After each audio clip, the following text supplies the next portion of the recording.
All right, everybody, here we go. So I just went over the evening's agenda. It is March 27th, Monday evening, and this is what we're going to do tonight. I just went over the agenda, and I used a really fancy word that teachers like to use with each other. But I wondered if anybody remembers it or can figure it out.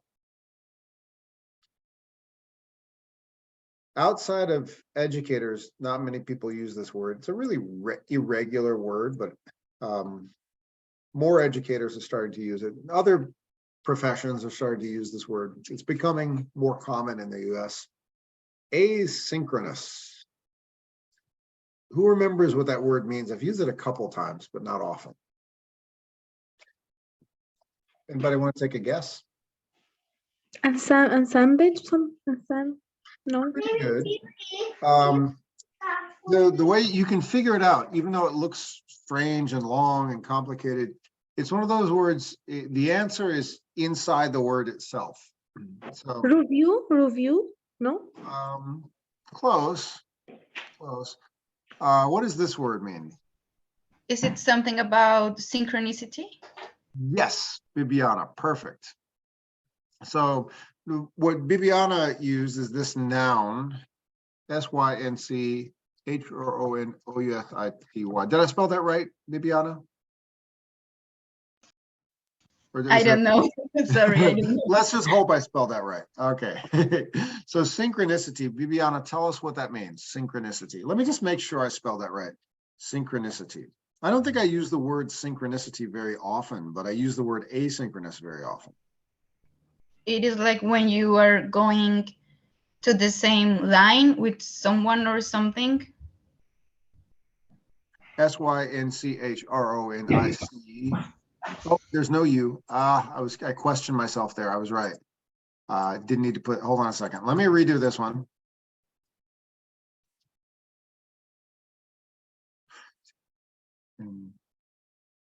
ICFTY. There it is. I added a U for no particular reason. So, whoops. So tell us again, you said going on the line. What does that mean? Like when you are, for example, I think about computers. If you are trying to have a new system into the computer, you need it to be sync, like connected, like in the same page. I don't know. Yeah, exactly. On the same page. Perfect. So synchronicity means the same at the same time. Musicians might use this word if you're playing in a band with somebody else, you're playing musical instruments or singing, you want to be singing in sync with one another. Or who's anybody like Milky Chance, musician? There's a great song called Synchronize. I'll just send this to everybody. Hold on a second. Just because it's a good song, and then we need some energy to get moving.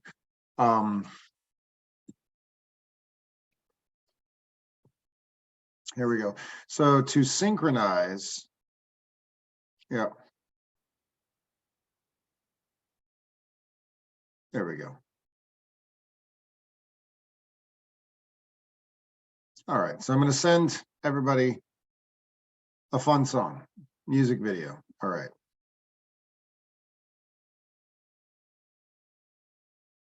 Okay.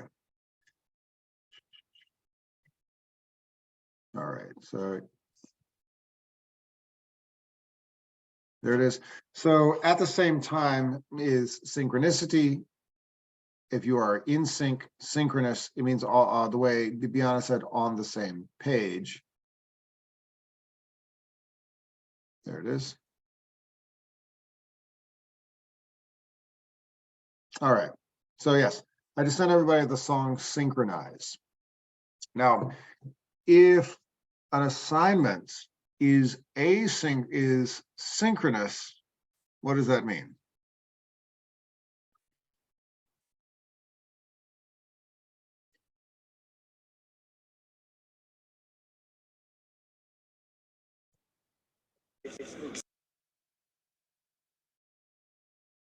I'll give an example.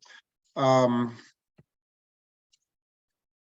a synchronous assignment, it means we are doing it at the same time.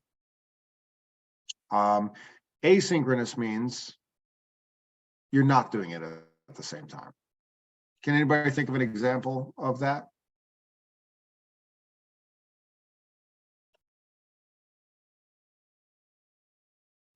Yes, teacher, isn't like when, for example, when you did the assignment and the all student doing the assignment in the same time in the day, or when the many student, some student doing the assignment in different days, different.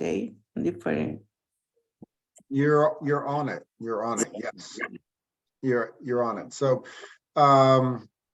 if we're having a class and the class is live, LIVE. So right now we're all here at the same time. It's live.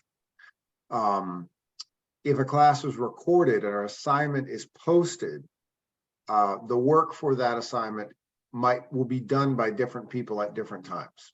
Yes. And it's not live, so that's what asynchronous means. So let's take a look at it. So the activity I've posted for tomorrow, because I have a professional development, is right here. So I will not be teaching class tomorrow morning, as mentioned. So a little while ago, I posted this. It's a slide with new vocabulary and a video to accompany the slide. So I said right here, this week, we are taking a look at a college syllabus. Take a look at this video and learn the phrases on the slide.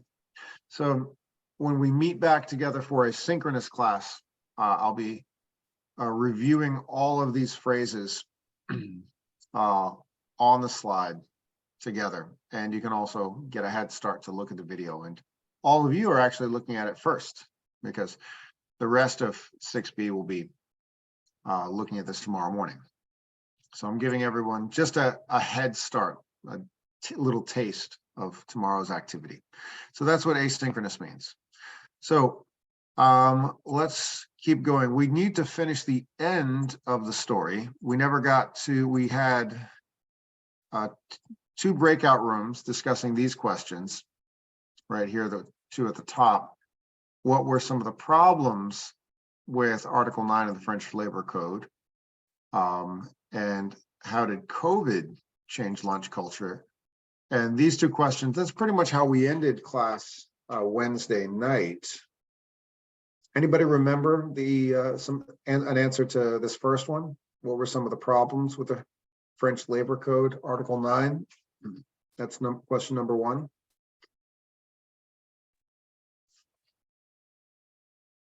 We can recall. Yes, I think. Go for it, Gracie. One was the street was crowded, and the people, the trash in the street. What else? I love that you said the streets are crowded, the streets were not clean. That's absolutely right. And there's one thing to actually take into account. In the 19th century, people didn't drive cars. So people were actually, the streets had a particular smell. Anybody guess? Smog? No, well, yes, because of the factories. Yes, so you got factory smog. But what was the technology? What transportation technology were people using before horses? I'm sorry, before I gave away the answer. Before cars, people were using these things. I'm drawing a funny picture. A horse. So imagine big cities around the world filled with horses and people together. Oh my God. So need I say more? What would that was that was life in a city in the 19th century. Yes, And then, then you have yes. technology, you have cars, you have early versions of France didn't have a subway yet, nothing underground, but you had, trolley trains with a line, kind of like in San Francisco or maybe some other cities. Which city are you from in Colombia, Bibiana? I'm from Bogota. Bogota. Does Bogota have a subway underground, or is it like Medellin with a light rail above? Well, we have a big problem because we don't have any subway. Okay, so no subway at all. Okay. No. So basically, you have 19th century France. Paris is a big city, and everybody's flooding in there to find work. So everybody wants a job. Everybody wants a job. Factories are dirty, nasty, smelly, and the streets are really dirty and nasty. And there's horses going back and forth. And you can imagine what the horses are leaving behind. So this is pretty disgusting to tell everybody, okay, we're cleaning out the factory, go eat your lunch outside.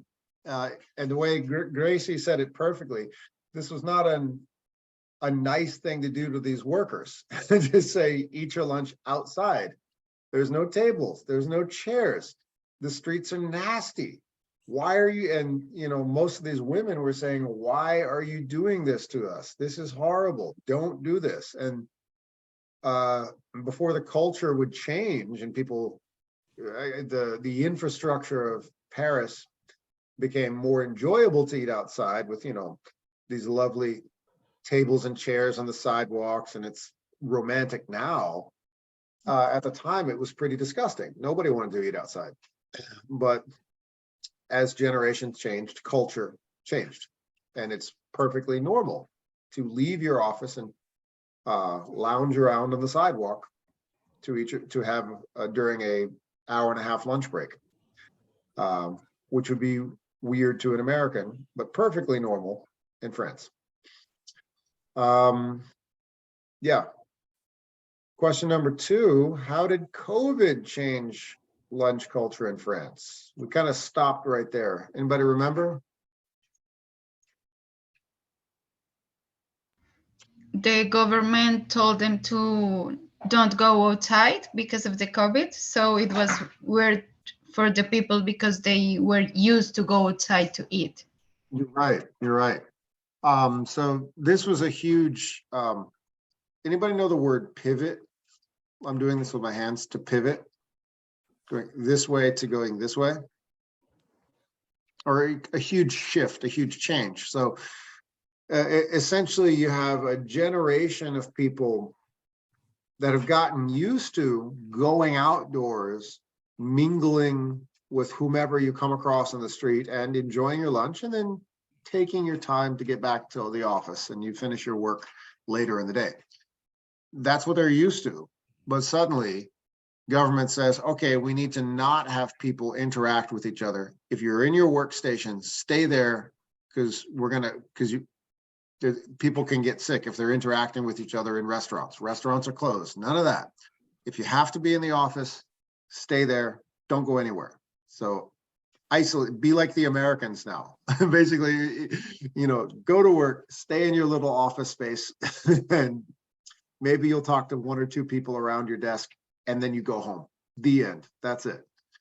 And that was weird. That became really weird for the French, who are not used to that kind of isolated workday, and that kind of and staying in one place, like you never left your work when you're having lunch. So Professor Bruegel, who's this food culture historian that we've listened to in the interview, he didn't like the change. He didn't like the government doing away with this law, whereas conservatives, that's traditional people in France, did like it. They said, hey, government shouldn't tell people what to do on their lunch break. Stay away from the lunch break. Professor Bruegel, however, supported the law. And what I want everybody to do right now is listen closely and write this question down that I'm circling. Why does Professor Bruegel support the preservation of the law? And that law is right here, Article 9 in the French Labor Code, which came from the Industrial Revolution, which you've all done your assignment on. Professor Bruegel believes that even now in 2023, this law has a purpose. Does everybody understand the word preservation? What that means? Yes, Tell us, Gracie, what does it mean? keeping the law, keeping the Yeah, law. keeping it. Yeah. So Professor Bruegel, he likes it so much. He said, no, we must keep this law from 130 years ago. It's really important. And he makes an argument.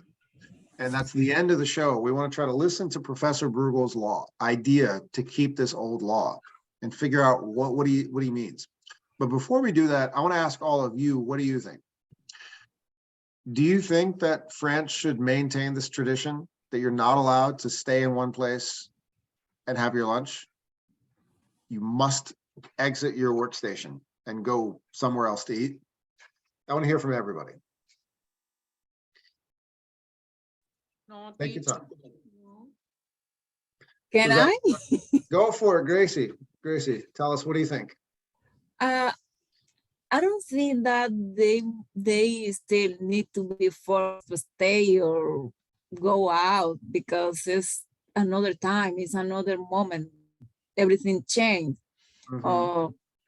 Maybe for someone else it's nice to go out and walk like for professor, but for me, maybe I want to finish my job and I want to do something when I finish it. I don't think that for me this time they don't need to keep that law. I don't think. And French is I think it's a mother country. They are open mind. I don't think that they need to keep that. You're basically, you would, Caitlin would agree with you, Gracie, because Caitlin, the American working in France, is having a problem. You know, she doesn't like being told she has to go somewhere else to eat her lunch. She likes to do the American thing and get her work done as fast as she can to finish her workday and move on. All right, so Gracie will definitely take Caitlin's side, and you would also take the side of the Conservative Party in France that says government should stay out of the lunch break.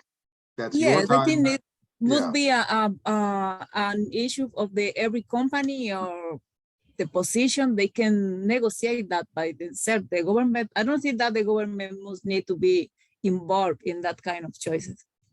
I actually, let's see, was anybody here at the grand opening last week where the mayor came?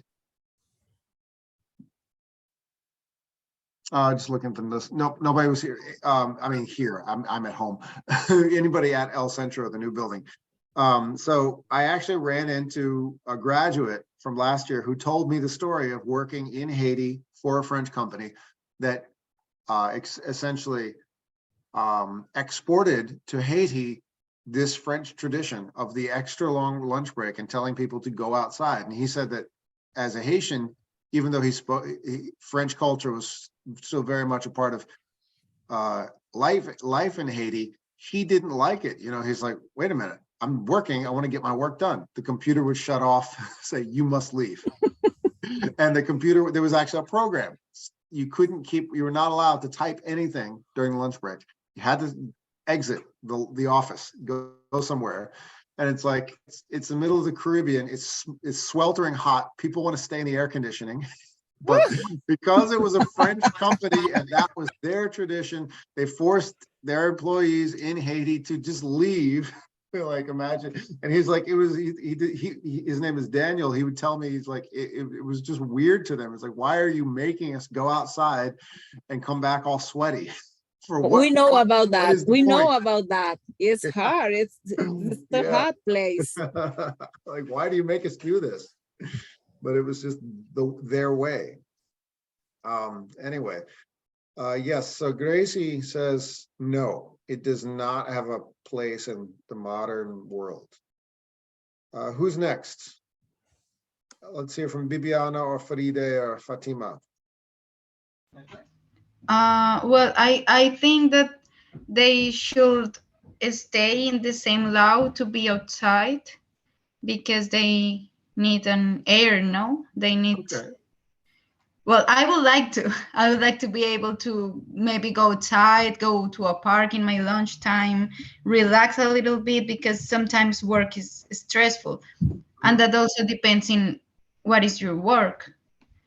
So I think for office work, it is good because you need to move your body. You need to look another thing in not the computer. Very nice, very nice.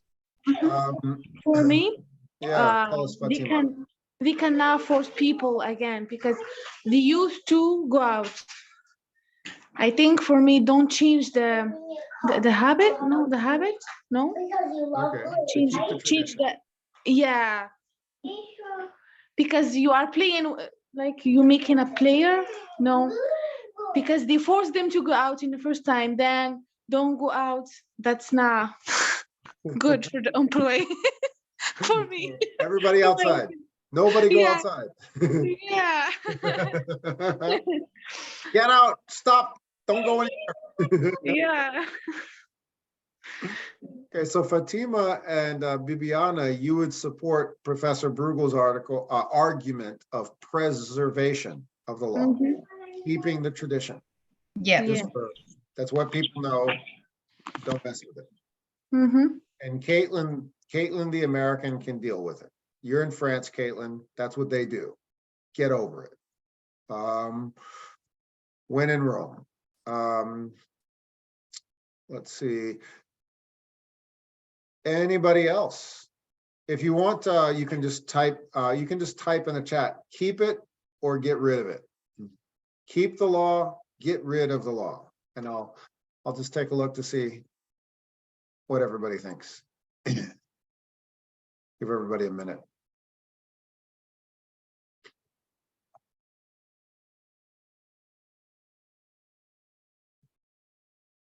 Yeah, I see one in the chat. And you'll see this black box or gray box over the picture. The reason why you see that is because I have the chat open on my screen, but to you don't see what I see as the chat. You just see a gray box. So Street says keep it. Okay.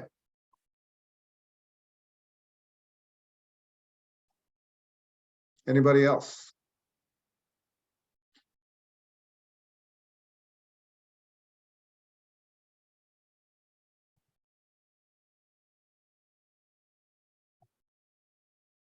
Okay, we are going to find out why Professor Bruegel wants to keep this law from 1894, I believe. Why does he want to keep this law? Why is it special to him? And when you find out, it's a little bit heartwarming. If you agree with Professor Bruegel or not, it's kind of the reason he likes it. It's kind of nice. Here we go. We're gonna go to the last third of the. Everybody can hear okay? For the next day. Yes. Very nice. Okay, so 1834. Okay, 12 more minutes.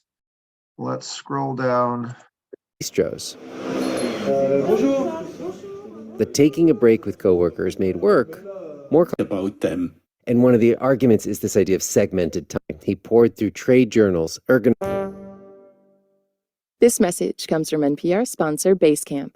The good news is that your business is growing, but so are the numbers. Put it in business is growing. Put it in Basecamp. To control COVID spread, NPR's impossible to stay on top of it all. Your team needs help keeping up. No problem. Okay, so that's where we left off. All right, so COVID changes this law 2020, 2021. The French are told to do what the Americans do and stay put. No need to wander around during your lunch break. Okay.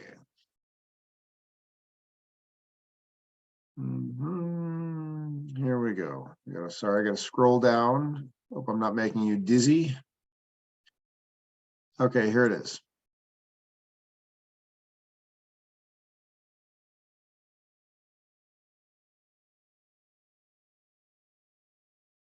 Okay, there it is. Okay, so what you just heard was, all right, there was a commercial and then COVID is hitting Europe and culture begins to change.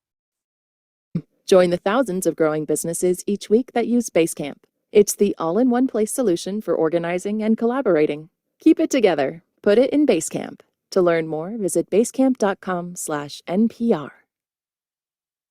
The virus is hitting Europe with its full force. This is Rough Translation. I'm Gregory Fighting Warner. back with various restrictive measures to control COVID spread. NPR's Eleanor Beardsley has more. In February of 2021, deaths from COVID-19 in France were on the rise. President Emmanuel Macron is said to be conflicted as he huddles with scientific advisors. He knows The government had closed restaurants. It was telling workers to stay at home. Toujours sous la menace d'un troisième confinement face aux nouveaux variants, différents scénarios sont toujours And so perhaps it was inevitable that the lunch break law born in one public health crisis was suspended in another. France would no longer require people to leave work during lunch. And for some conservative commentators, C'est une règle qui... tout notre this déclin was s'incarne cause dans for cette- celebration. C'est-à-dire qu'un pays où la loi te dit où est-ce que tu dois déjeuner, donc tu dois le faire dans une... Why should Oh, I just realized, Astrid, you could decipher what that person was saying, right?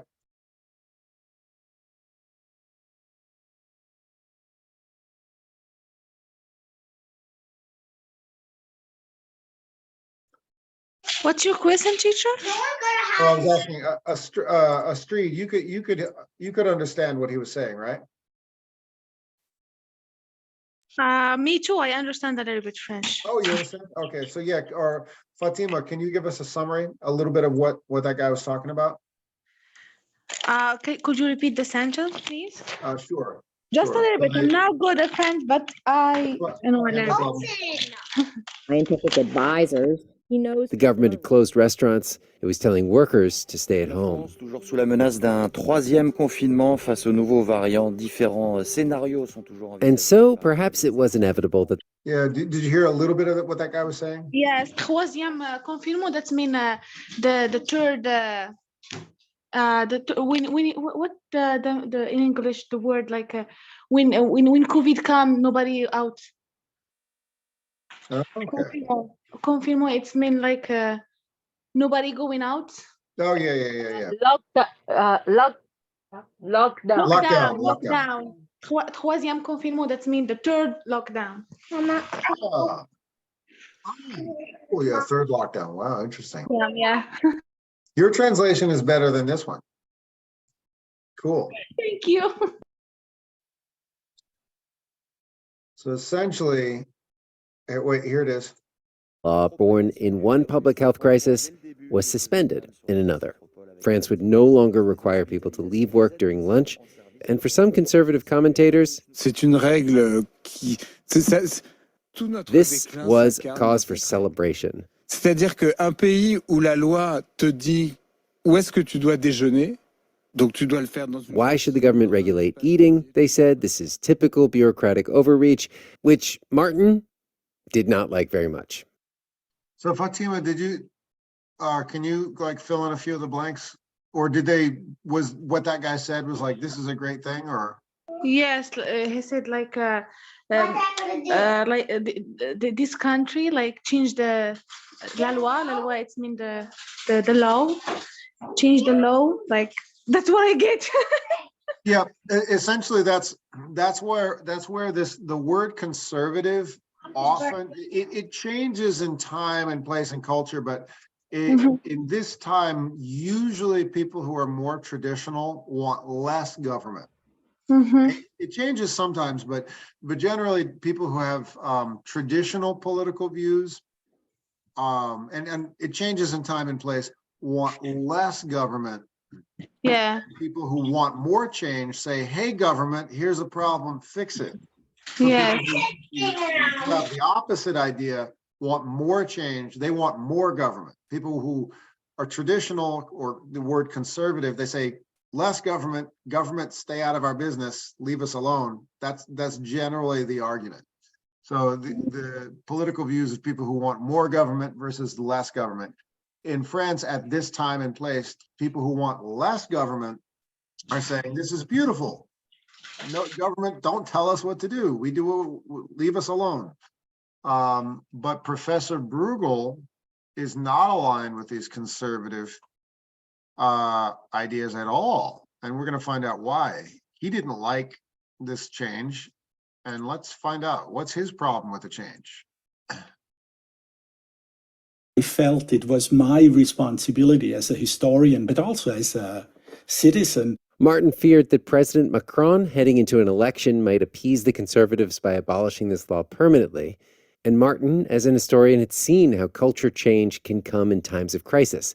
So he sat down at his computer to research the reasons that workers would still need this piece of the labor code in the 21st century. He poured through trade journals, ergonomic studies, happiness research, compiling every scientific argument he could find for lunching outside work. Hey, Caitlin, you there? Yeah, hi. They're going back to Caitlin because they're going to get her involved in the conversation, see if she still if she can take a look at Martin's argument and see if she can transform her way of looking at their culture. And so when I called Caitlin back, I came armed with Martin's research. If you succeed, whereas all of the French people in my life have not succeeded, this would be impressive. Okay, we have it on record. Here we go. Let me make a health argument. A full lunch break tracks with better health outcomes because you're not snacking so much. There's less depression, less burnout, more job satisfaction. I mean, people are just simply happier to take a break, some downtime during the workday. It's good for their well-being. What do you say to those? This actually reminded me, Viviana, would you argue this is pretty much what you were saying?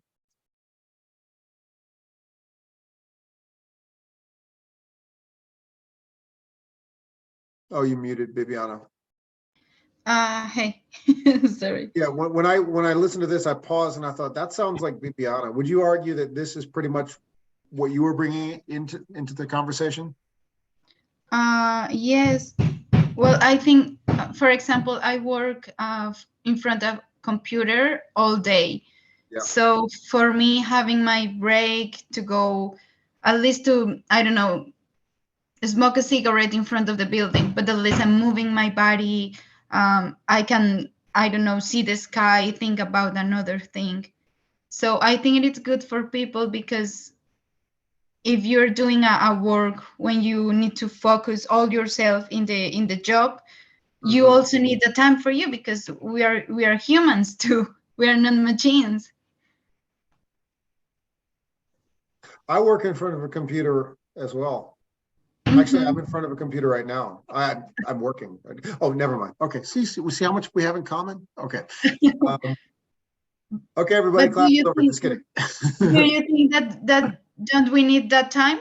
I think it's something good. Makes sense. I hear your argument completely. Yeah, that's and that sounds pretty much the same. And Professor Bruegel says it makes them. They are simply happier. It's good for their well-being. All right. So let's see if that is enough to convince Caitlin, the American, who likes the fast, productive American lunch break. Let's see if it's going to work. More happiness and job satisfaction. I don't know. I'm pretty happy and I don't feel overstressed. What stresses me out is when I have to step away and I know what's on my to-do list and I can't get anything done on my lunch break. Okay, productivity. I really like productivity. Okay, if you like productivity. So here's an argument. The French love to say that with their 35-hour work week, they're actually more productive. Much more productive than what is usually said about them. And one of the arguments is this idea of segmented time. So if you know you have to get everything done before noon and you can't do anything until 1:30, you're going to get everything done in those 3 hours. Okay, that I buy a little bit because our meetings are incredibly productive. We've shortened the max length of our meetings down to like 40 minutes. Case closed? Not so fast. It's difficult as a teacher because I have classes in the afternoon, and when I get done with class, I just want to go home. And so my colleagues will stay pretty late. They'll stay until 7, trying to get stuff done for the next day. And I'm thinking, you could have done that at lunchtime. Right. You want to get it all done before you leave. Okay. This I actually pretty much relate. That's true. If you get more of your work when you're teaching, you have to class prep and then whatever afterwards.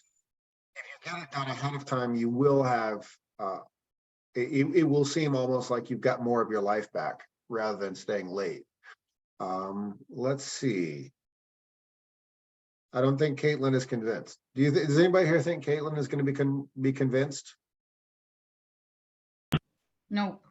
Oh, we'll find out. So far, I was not doing well. But there was another argument that Martin had mentioned, and actually the argument we heard most often in the French bistros. That taking a break with coworkers made work more collaborative. Of course.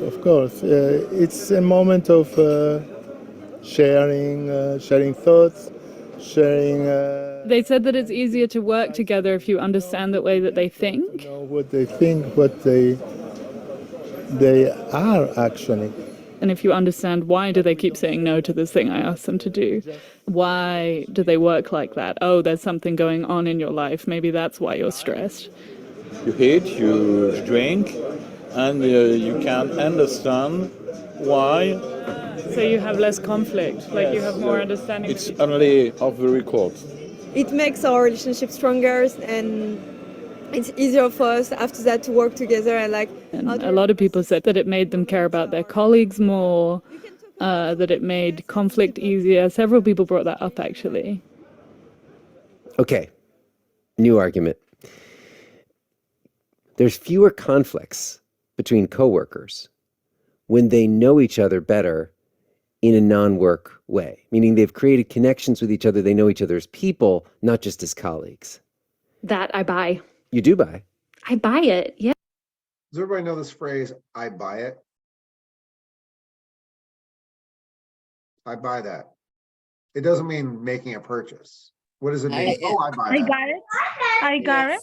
That means not only I got it, but I actually agree with it. Okay. I agree with it. Yeah, I buy that. So she's convinced in that regard that there could be some stronger work relationships with colleagues. Does everybody, what does everybody else think? If you take longer breaks and are more likely to chat with the people you work with, that you're going to somehow become closer? I don't think that make you closer. I think that the people know your life. You can share, but you don't need to share deeply to have a good relationship with your colleague. They don't need to know all your life to be to treat good each other. I think for me, it seems like you can be closer, but you have to be a bit careful because you are working together, but you're also competing in a way. Yes. Like if you're on your lunch break and your boss is there, you're on a break, but you're still cautious about what you say and what you do, as you should be. You prioritize when you said you share with your colleague, but you are there to be working, you don't going to be friend. You know, it's like you can share, you are polite, you are kind, but just that. Yeah, I think you're kind of working harder to be polite in a way. You're not truly relaxing, you're still kind of working. Yes. But Caitlin seems to buy it. She says, yeah, and let's see, here she says, she actually goes into a little bit about how she enjoys spending time with her colleagues outside of the office. Yeah, my colleagues and I get along really well because I know names of their spouses and kids, and we talk about life. Whereas that hasn't always been the case in other work environments where I haven't taken lunchtime with my colleagues. My colleague last week, his dad passed away, and I knew every step of the way because every day we would check in. And so I knew how the progress was going, and it definitely helped create community in a way that's not difficult.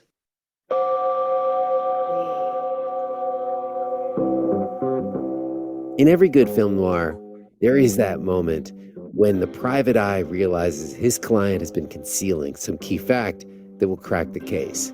Now, in this case, the key fact I was missing was probably my mistake. I had this image from her voicemail of her eating this secret solitary salad at her laptop.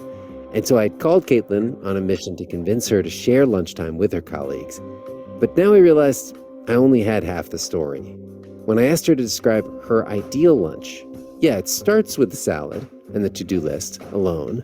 So I can eat my salad in peace, get a few things checked off my list, and then the ideal is when at that moment my colleagues are coming back from their outside lunch and they're on their way for coffee time, which is in a separate spot and a separate place. And so I'll join them for the second half. You don't. So there's a new word I realized I should explain to everybody. Film noir. This is a genre of movies, and I just send it to the WhatsApp group. A mystery type of movie. But what she's saying is that she doesn't totally isolate herself as this weird American who wants to stay in the office. She's very selective about exactly what parts of the culture she wants to engage with. Here it is. You have to go out of your way to do it because that time is built into your day already. Think about everything she does not have to do. She doesn't have to schedule a lunch with her coworker. She doesn't have to think about whether they'll be busy or whether she'll be busy. She doesn't have to make a resolution to take more rest time or hope her coworker has done the same. It's all just built into the flow of the day. That's very true. And I think I've been in France for too long because I started taking that for granted. That, like, of course, we're all going to stop and go out at the same time. So it's easy for me to say that I love my productive lunch. But I think if I were to go back to a US work environment, I would be shocked and frustrated that we don't have that collective moment. Really? I think so. That's interesting. What do you mean? I mean, like you want to be in a place that has a shared lunch, you just don't always want to share it? I think that's it. Caitlin had found a workaround, a way to have her lunch and eat it too. Compromise. Even the coffee time that she occasionally joins lasts longer than many Americans' entire lunch break. But the problem with Caitlin's compromise, and she knows this herself, is that if everyone took this on-demand approach to French lunching, there would be no collective lunch for her to duck in and out of. She's freeloading from everybody else's small talk. She's freeloading, right. I was talking about this with Katz Laszlo, who we sent to the French bistro. None of my arguments, I told her, had seemed to change Caitlin's ways. And she brought up this other argument. And maybe another thing that she's missing is interacting with people in different fields. Bonjour. Yeah, there's like a famous actor here. Right now I just finished a period film. Who chats with a guy who's on his pension and is really from a whole different working class. This is pretty fascinating that I don't think happens in most cities. I could be wrong. What is she saying right here? There's a famous actor who chats with a guy who's on his pension and is really from a whole different working class. What's going on?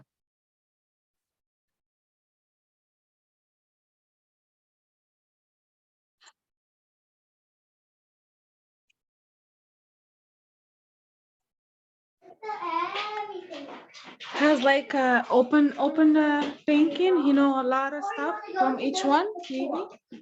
Well, why would that happen? Think about it. Do people have, what does it mean from people of different, who can identify this word?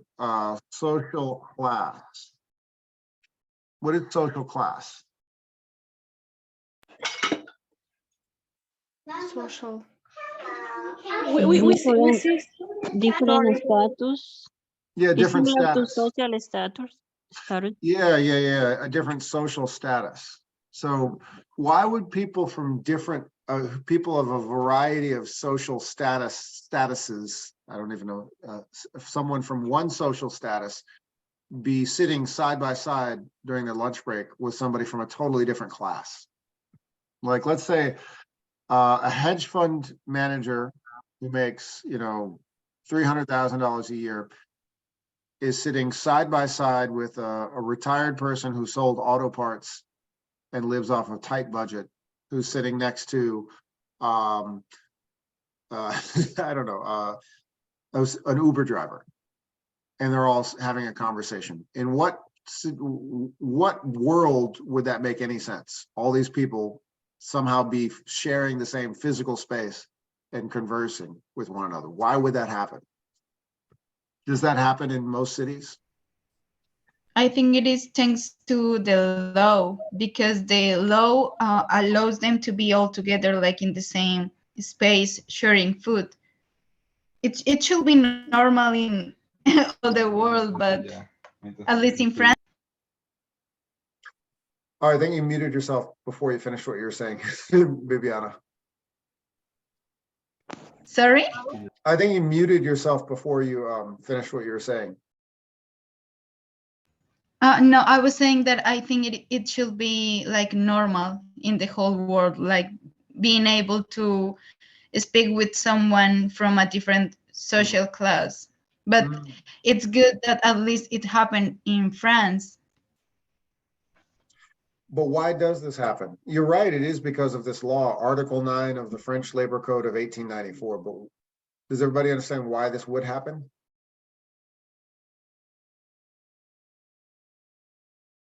I'll go back to the picture. It happens because, or at least it's the argument of this one journalist saying it's this kind of miracle of the idea that if everyone is forced to leave the office and go outside, and then you have limited space, there are tables and chairs around. If there's a table and a chair, okay, great. Oh, is anybody sitting here? Okay, hi. And then you, in your life, you'll be having your lunch, and you'll be sitting next to someone else who has who lives a totally different life, and you will just happen to be eating your lunch side by side, and you'd have without that forced interaction, you'd have no reason to interact with each other. In America, I think this kind of happens in elevators. Like in American cities, you ever go into an elevator and then you see somebody and your door closes, you're like, oh, which floor are you going to? Da, da, da, da, da, bye. We kind of do this. Somebody who goes to one floor, somebody who goes to another floor. You'll have 8 to 10 people squeezed into an elevator who all have lived different lives and work different jobs, but for that moment are collectively existing side by side and getting where they need to go. Or the subway, this happens in a subway or an elevator. It's this type of moment.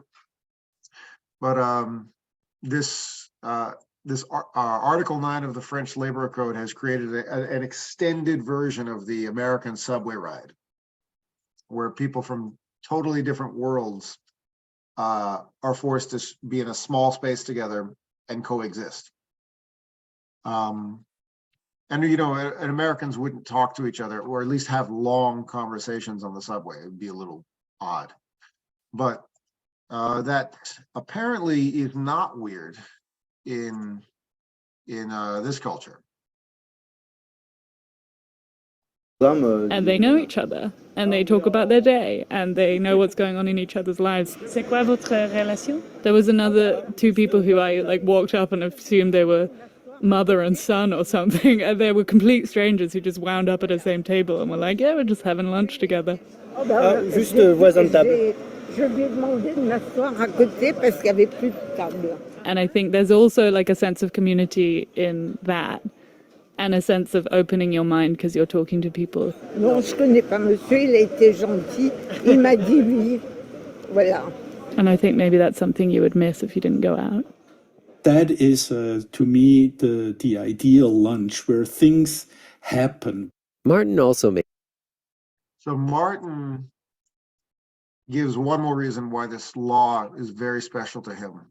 Does anybody want to guess what it is? If you listened all the way through, you know what it is.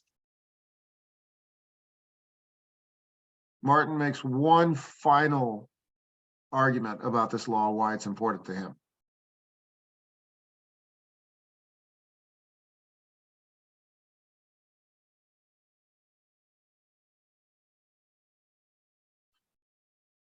Coming.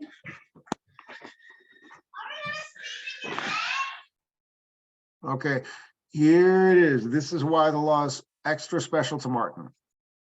So makes this case for the value of random encounters on a lunch break. And the funny thing about this argument is that it's not really about making you happier or making you more productive or about greasing the relationship wheels with your coworkers. Martin says that there's just a value to lots of people collectively sharing space at the same time and talking about whatever, with unplanned conversations and unexpected rendezvous that might, just might, spark your next big idea or change your life. Is there any breakthrough or anything that's happened for you that wouldn't have happened without the shared lunch? Well, I might not have met my wife.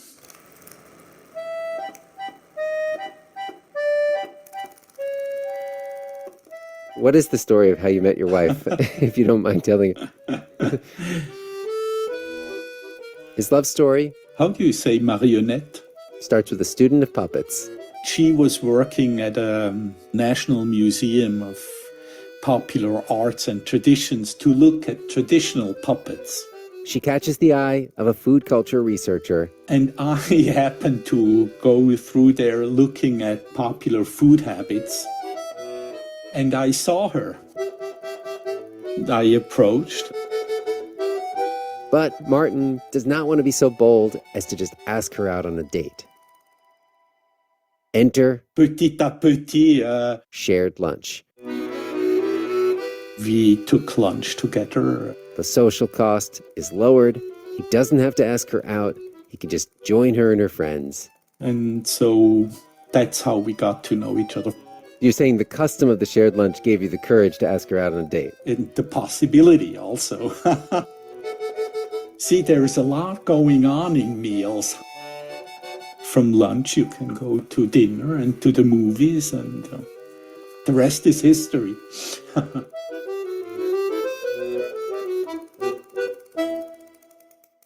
The history of rest, as Martin wrote it in his defense of the French lunch law, was followed by his hoped-for outcome. The suspension of the law was allowed to expire. The law was not abolished. It is, once again, forbidden to eat lunch at your desk in France. Caitlin told us she's actually okay with that. She's realized she'd rather live in a culture with a custom of shared lunch, even if it's not one that she always plans to share. All right, so that's where I'm going to end it. And we're done with this story. But just to make sure everybody was following along, what is the answer? Why does Professor Bruegel support the preservation of this law? Because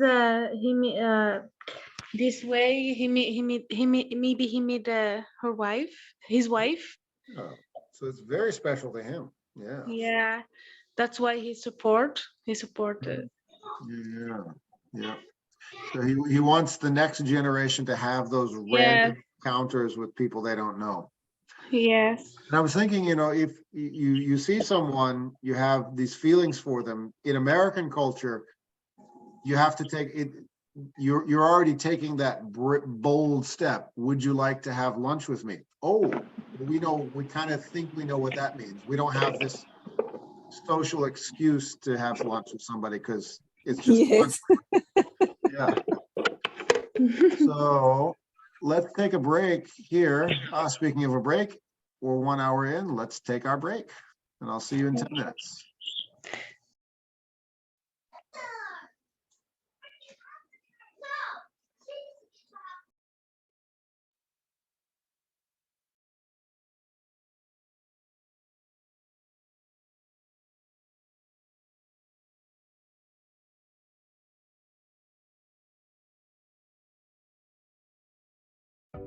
By advertising on YouTube, I catch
Okay, everybody, break time is over. Please give me a hand raising emoji or something just to let me know you have returned, and we'll wrap it up for tonight. I'm here, teacher. Wonderful, wonderful, wonderful. Hello, hello. Oh, yes, yes, yes. Beautiful, beautiful. All right. Thank you, Doris. Thank you, everybody. Grace, Fatima. Yeah. Wonderful. Okay, beautiful. So we're back. All right. So here, I'm going to give everybody an explanation of what I posted for tomorrow morning. And here it is. So this week, we're looking at a college syllabus. Take a look at this video to learn the phrases on the slide. So here we go. I'll show you what these all mean in a little bit. But first, I'll show you the assignment that's posted for April 4th. So if we open this up, oh my goodness, 2 people decided to turn it in already. Okay. Here it is.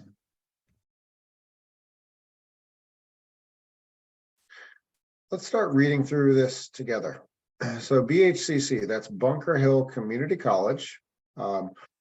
Our students most of our students after this level 6B move on and take English 111 and the English 112 at Bunker Hill Community College. The deal is, if you finish our program, we recommend you get a course for free. But we're very selective. We make sure that we look at everyone's track record of following assignments and attendance and so forth with us before we endorse somebody for this. So let's take a look at what a syllabus looks like. So the first thing they tell you is office location, virtual. What does that mean?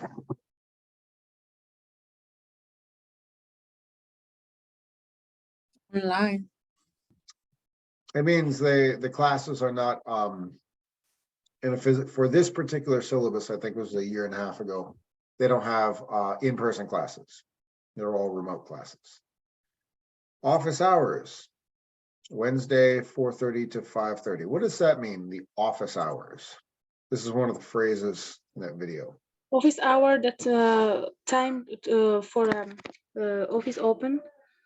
Yeah, but why would you want to know office hours? If you have a question. Exactly. So let's say you have a class on Tuesday, you understand about 50% of what happened in the lesson. You have a test next week and you need to clarify something the professor said. You would find their office hours and then you would make your way there to the professor if you needed to go over something from the class. So I'm going to highlight this. Can I get a volunteer reader for this section? The syllabus provides. Go for it, Fatima. Can I? Yeah. Okay.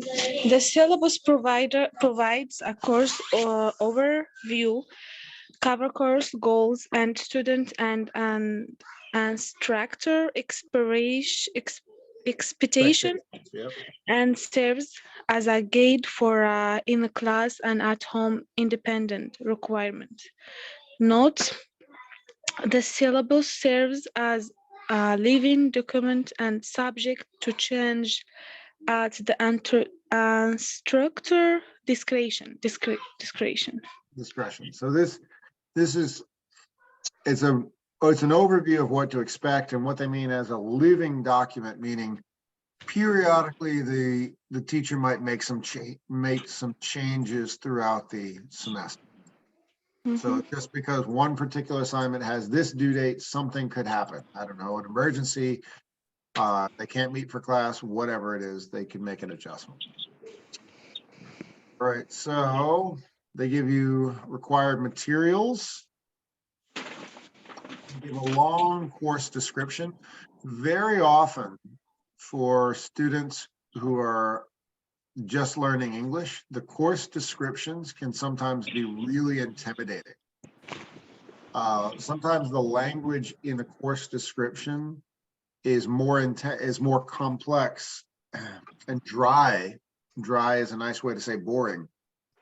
Dry than anything you're actually going to read in the class. So when you read a syllabus and you read 3 to 4 pages of very dry course description and you don't think you have any idea what the course description is about, don't be afraid. Course descriptions on a syllabus are usually pretty dry and boring. So just because the description of the course is boring doesn't mean the course itself will be boring. But what they highlight is what you want to be able to understand. So critical reading, that's one of the skills in English 111.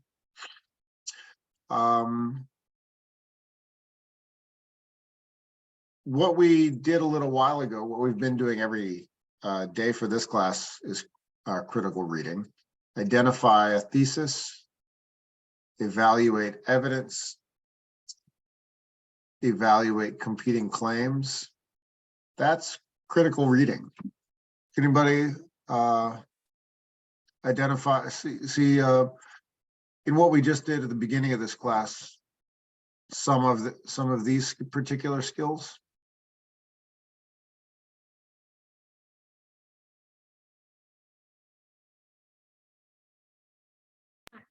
What? Could you repeat the question? Sorry Well, about that. I said, at the beginning of this class, we were actually practicing critical reading. Can anybody recognize these skills as things that we've actually done today and in other classes? I think maybe trying to debate between all of us, like our opinions. Like, for example, about the lunchtime in French, that you ask us which one agree with it and which one doesn't. So like trying to talk about it all together, maybe. Exactly. And more importantly, distinguishing arguments. So when we listen to Bibiana's argument about that particular law, we listen to Gracie's argument, where we needed to be able to distinguish what each one was saying and the reasoning behind it. Then we looked at Professor Bruegel's argument and identified, well, what's he saying? And then said, well, does Bibiana agree with Professor Bruegel, or does Gracie agree or disagree with Professor Bruegel? All of these things are part of this skill of critical reading. So you'll be given large texts, essays, and then ask, well, what is the writer saying? And you'll have to distinguish.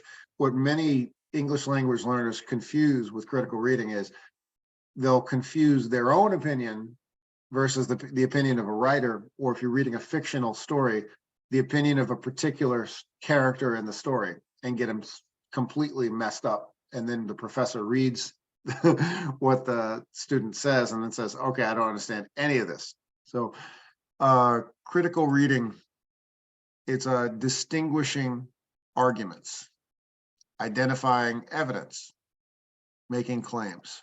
All this is practice for college reading and writing. And English 111 is primarily a writing class. So yes, Bibiana, yes, that's exactly what we do in this class. It's getting ready for college. Then there's research, locating information. We'll go into too much of that. Then there's critical writing. We've been doing a lot of critical writing in smaller assignments. And also the more intensive writing Ashley has helped you out with. Use a writing process, gathering ideas through planning, drafting, revising, editing, that sort of thing. Incorporating multiple perspectives. This is where the skills of critical reading come in. So you'll incorporate multiple arguments, multiple perspectives. So all of these things. But basically, this is what a course syllabus looks like. It'll show you what skills you intend to learn. That'll be the first few pages. And then I'll give you the rules about plagiarism, that's copying directly someone's writing. We've actually gone over that with 1 or 2 assignments.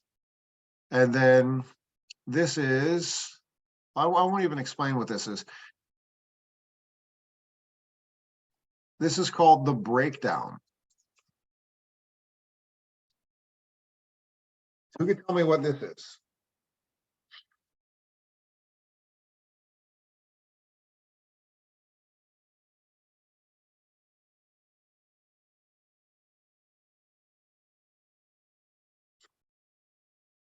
The grade number, like Yeah. if you did something, Your score. your I mean, score, yeah. Good job. Yeah, it's score. So when your teacher, when you look on Google Classroom, you see a score something. It's not kind of, well, it's not, or when you're in college and you see, and you look on, if you're using Blackboard software or whatever software they're using for the course, Yeah. and you check your grade, it's not some arbitrary number. It's not, the teacher doesn't just make up some imaginary number that say, oh, I like Doris, I'll give her an A. It doesn't work that way. So, oh, I find this other student kind of annoying, I'll give him an F. It doesn't work that way. They have to show you some breakdown.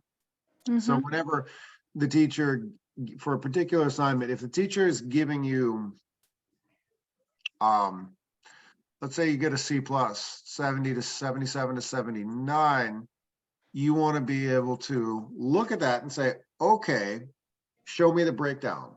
Where did I lose points so I can improve my grade next time? A lot of that we practice with Google Classroom when I say, okay, full credit, and I make it really small, like 10 points. For full credit, did you follow the instructions? If you kind of are a little bit off, or you turn in your writing and there's many grammar mistakes, then I'll deduct points and I'll generally explain why. All of this is practice for college. So that's what the breakdown of the syllabus is. But notice how I'm going over it page by page. When I go over it page by page and I show you what's highlighted, my goal is to make a long syllabus, like a long college syllabus like this, not look so scary and so intimidating, which it can be, especially if you're learning another language. You've only been in this country a few years. You look at a pile of paper from the professor speaks English really fast, and you're thinking, you're going to cry. I can't do this. This is too much. The reason I teach this class is to take it slow for you.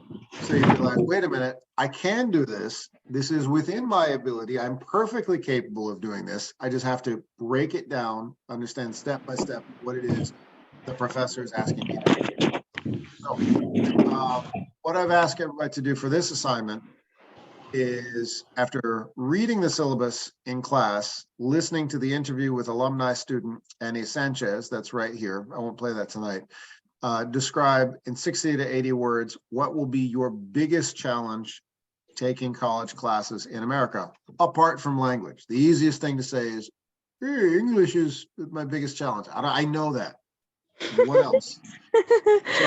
So there could be many things that will be a challenge. Yes. Maybe it's the office hours, maybe it's managing work and school, maybe it is like this. Here it is. In class, discuss homework, build transformative thesis statement, discuss homework and class assignment. Maybe this is a big challenge. And maybe for some people might find that easy. Maybe some people will find it really hard. For peer review, listening to other people give you comments on your writing. Maybe that's going to be tough. Maybe it won't. But that's why I ask everybody to take a look at it and figure out what's going to be the biggest challenge for you. So, excuse me, teacher, is it for tomorrow morning? Oh, no. This one is due April 4th. April 4th. April 4th. Yep. So I give everybody, that's why I posted it early. And to get everybody ready, a lot of the language that that's on this document is explained in this right here. What is a syllabus?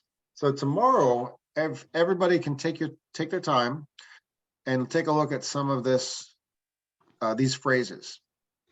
So the syllabus, that's the summary of the whole course. Instructor, that's the teacher. In larger colleges, you'll have a teacher's assistant. Maybe you'll have like a professor who gives the lectures and writes the course, and maybe even writes the textbook. And most of your interactions will happen with the TA, the assistant, because there's too many students. The professor won't have time to interact with everybody. And then there's phrases like how to contact the professor, office hours, course grade, breakdown. Some of this I just went over. So all that stuff that comes into play. So tomorrow, take a look at these vocabulary words.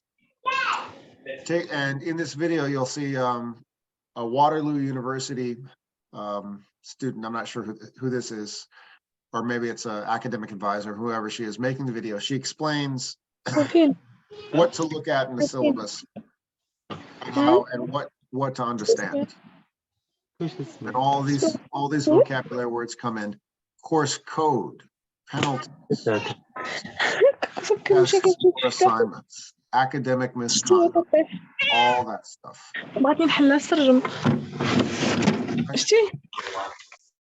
And yes, so that's what you want to do tomorrow, tomorrow morning. So yes, is everybody clear about what I'm going to ask everybody to do tomorrow morning? Yes. Okay, so this is asynchronous. Study this on your own, and it'll make the April 4th assignment following a lot easier to understand. I think we're gonna need in next semester. We're gonna need this. We're gonna use this vocabulary a lot. Yes, absolutely, absolutely. Oh yes. And I'll give you an example right now. Actually, I will. Let's say office hours, course code, academic misconducts, test assignments, penalties. Here we go. What is a penalty? Let's. It sounds like sports. Yeah, if you do something like if you do something bad, you're gonna if you miss like when you driving like a car and you pass the red light, you're gonna have a penalty from the like that. Yeah. Like consequences. We're gonna use this word, I think, in assessment if someone not finished. I'll give an example from the syllabus. So penalties. So here we go.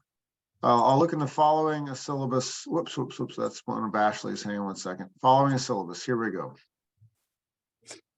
So if I look on the syllabus, where would a penalty be?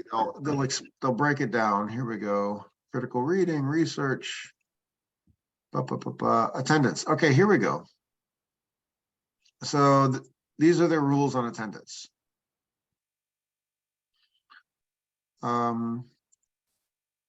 Every school, every class will be different. Here we go.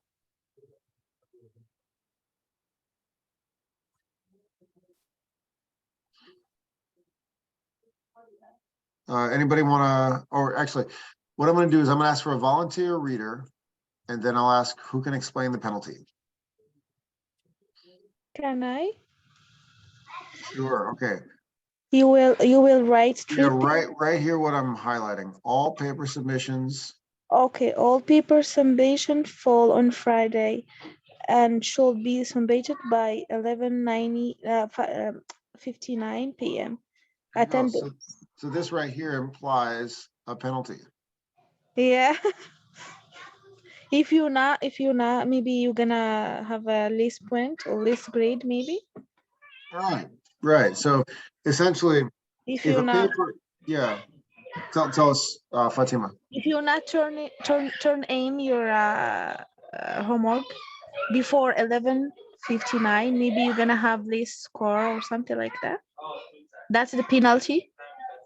Yeah. So they'll give you a due date and they'll give you a time.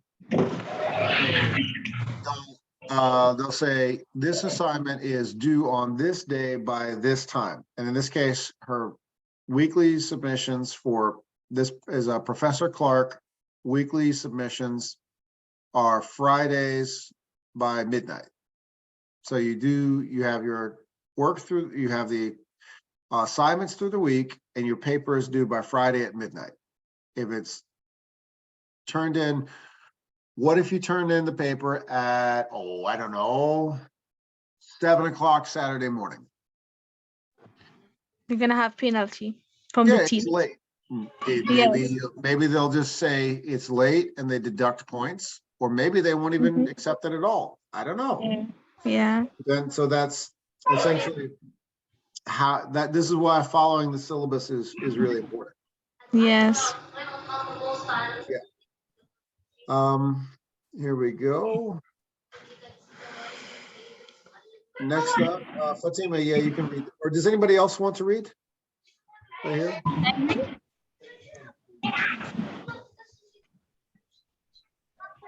Someone is gonna read, or I will do.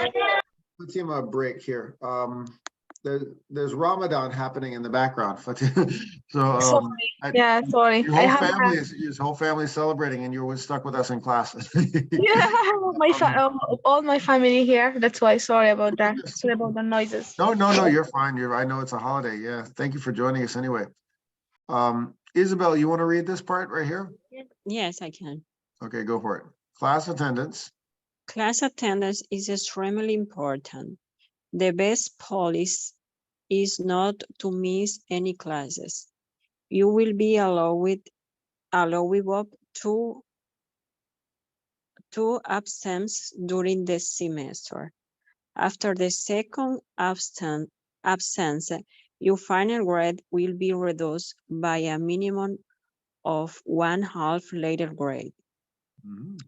Any student who has missed an excessive number of classes 4 or more will not receive a passing grade for the course. There you go. So the penalty is implied in the syllabus here. What's the penalty here? You are allowed to miss 2 classes, and then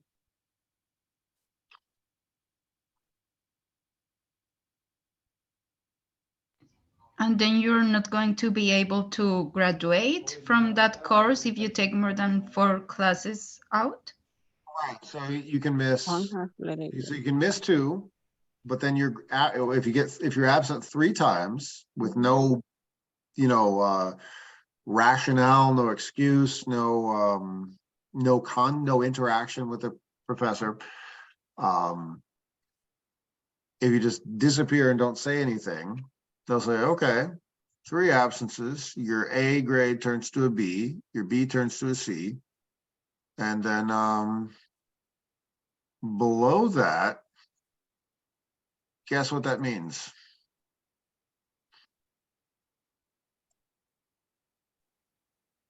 Four or more will not receive a passing grade for the course. Yes, and guess what that means? What am I doing with my fingers right here? You're gonna pay? This is what college is. College is this place that takes your money. It certainly gives you knowledge and changes your life and opens doors. And, it's this vast world of, information, and, you'll find friendships and all that great stuff. But really, it's this place that takes your money. That's the way you want to think about it. They will take your money. And if you don't pass the class, they still take your money. Can you believe that? They don't give it back. They will just fail you. You get 0 credit, and they keep your money. So how much money? Let's take a look.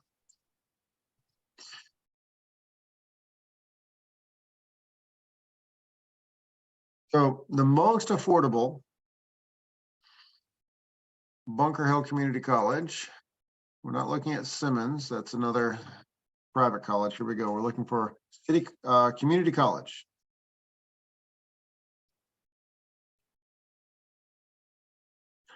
That's what we want. Bunker Hill course catalog. There we go. Okay. So the basics. Here we go. Course catalog for 2023, 2024. So now I'm on the college website. Here are the courses. All right. Let's look for ENG 111. 111. There it is. Okay.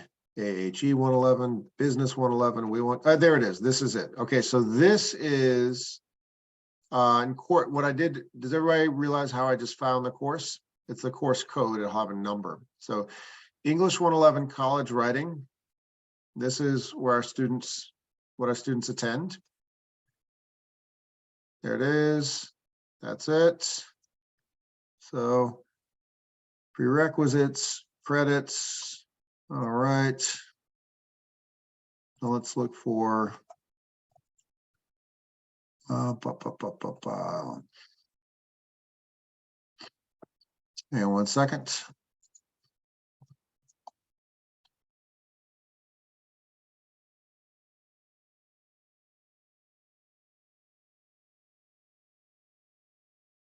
Okay, financial aid, academic records.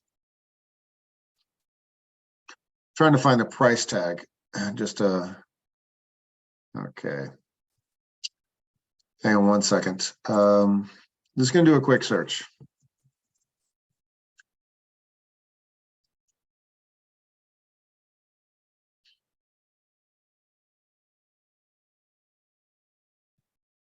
Okay. So there we go. This is the most affordable. So per credit course, this will be $50, $55 per credit. Per credit hour. Let's see. Oh, this is a good source. Oh yeah. Cost per credit hour. All right. So yeah. So if the course is 3 credits, I believe that English 111, so 3 times 186, you can do the math. It's about a little more than $500. So nobody wants to take $500 and throw it in the garbage. Imagine if you were not, imagine if you fail, but that's a lesson learned. Imagine if you sign up for a course at another college. I'm going to use this. I'm going to use this resource, the College Monk. Okay, everybody, give me your dream school. Anyone? This is Boston. It's known for having a lot of fancy schools. Give me your dream school. What school do you want to have a degree from? In your wildest dreams. Tell me everything. I don't know any school from here. Boston University. BU, okay. Boston University. Tuition per credit. All right. There we go. Oh. So yeah, so the more prestigious you're getting up into the higher ranking schools. And by the way, with the basic courses like English 111 that show basic college writing, the concepts are really not a lot different. A thesis statement, a paragraph, all that stuff that you learn here at El Centro, which you go learn with more intensity in English 111, it's really not that different. It's really just the prestige of having the degree from the more competitive school. You're looking at more money. Can anyone think of, yeah. Can I ask if it is 3 credits, so it is going to be almost $6,000? Correct. Oh my goodness. Can you, so imagine, imagine you're paying at Boston University. Let's say you're paying about $6 grand for that first class at BU. And here's the syllabus. And somewhere on page 4 or 5, you have the penalties about going to class. After your second absence, your final grade will be reduced to a minimum of 1/2 letter grade, blah, blah, blah, blah, blah. Do you think every single student reads this carefully and says, ooh, I got to plan my time wisely, or I'm going to lose thousands of dollars? Of course not. So yes, many, many students throw away a lot of money. Hola. Because they're just not ready for the intensity of studying in America. And especially in many cases, it's cultural. Very often in many countries, you take a national exam to go to college, and your score on that national exam will determine where you go to college. Once you're in, it's not that difficult to stay in.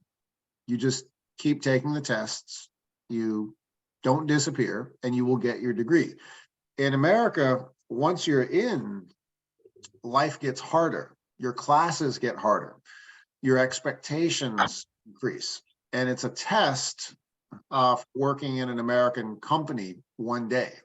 So the idea is that if you can survive a 4-year college at a really tough competitive school, you could probably lead an American company to do really great things. So that's essentially why American colleges are the way they are. And that's why we're actually, our degrees are actually exported around the world. So yeah, this part of the world is where, this part of the country is where people compete to go to school. So there's a lot of great schools here. And people come from all over the world and sacrifice everything to get these degrees. But it's really important to understand the process, signing up for a course, managing your time, reading a syllabus very, very carefully, knowing what you're getting into, making sure you have the time, the energy to do the work for each course. So you're not in too deep, in over your head, that sort of thing. Yes, that's about it. Would anybody like to see would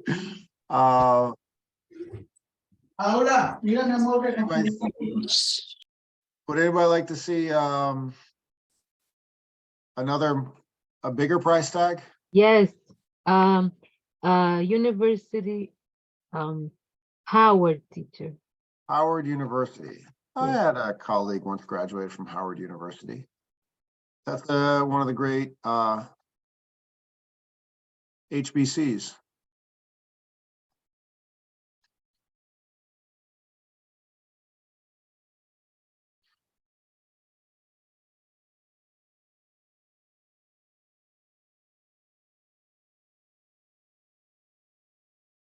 Okay, that's about the same price tag as BU. So if you're taking a full, when they give, say, full-time tuition, so full-time tuition, that's if you're taking 3 courses per semester, so 6 courses a year, it'll cost about $35,000. That's why Americans take out a lot of loans, and we pay them off throughout our professional careers.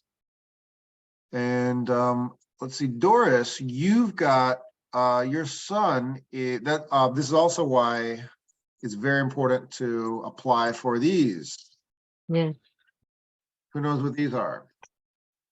Scholarship. I think if he has a great honor roll every time, maybe when he comes to go to the college, has credit for go to a good university. Yes, scholarships are based on merit, academic merit, and athletic merit, and a few other things. But basically, it's grants. People can fund universities. It's like getting a voucher. You can get your education funded by somebody else, but you have to prove that you're worth it. So you're never going to be able to get a scholarship that's somebody awarding you with the tuition money to study. If you're unreliable, that you don't show up to class, you don't turn your assignments in, you don't communicate with your professors, these kinds of things. So you want to be able to build merit and apply for a scholarship. Many of our students apply for scholarships. This student right here received a scholarship last year. Very proud of her. She's still studying, and she's maintained her academic standing, and I don't believe she's had to pay any money because she's been such a stellar student. She's taken the opportunity that she had here, passed English 111, did a great job, passed English 112, and she's continuing to study, and funding her education via scholarships. So that's the goal. Is when you look, you think, wow, nobody has that kind of money. how am I going to do this? Well, I could do the typical thing and go into debt and spend the rest of my life paying for college, or I could apply for scholarship, be awarded scholarships. So that's the goal you want. You want to be able to fund your education through scholarships. Another thing that's important to look at. So Doris, Fatima, take a look at start looking at hold on a second. Yes, everybody, I think the last thing I'm going to show you tonight before we finish up is this. Everybody Google this.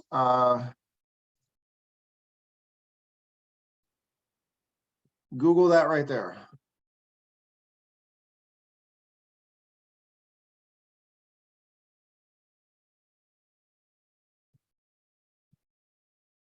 This is particularly useful for Doris, Fatima, Faride.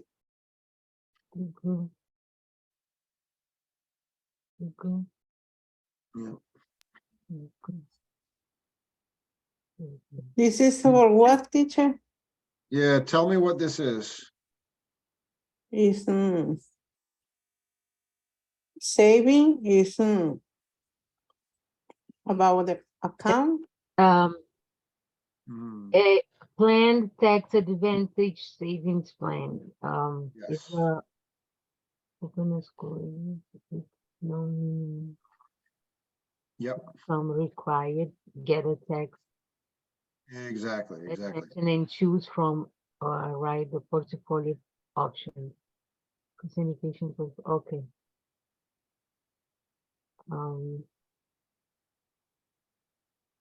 Yes. Just a text.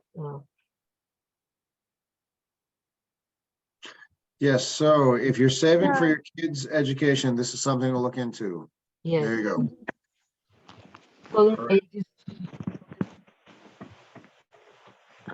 I just sent a it's called a U fund or university fund. Yeah, so you can basically, if you have some money that you're saving, you're going to be able to collect more interest in a 529 savings for college for someone in your family.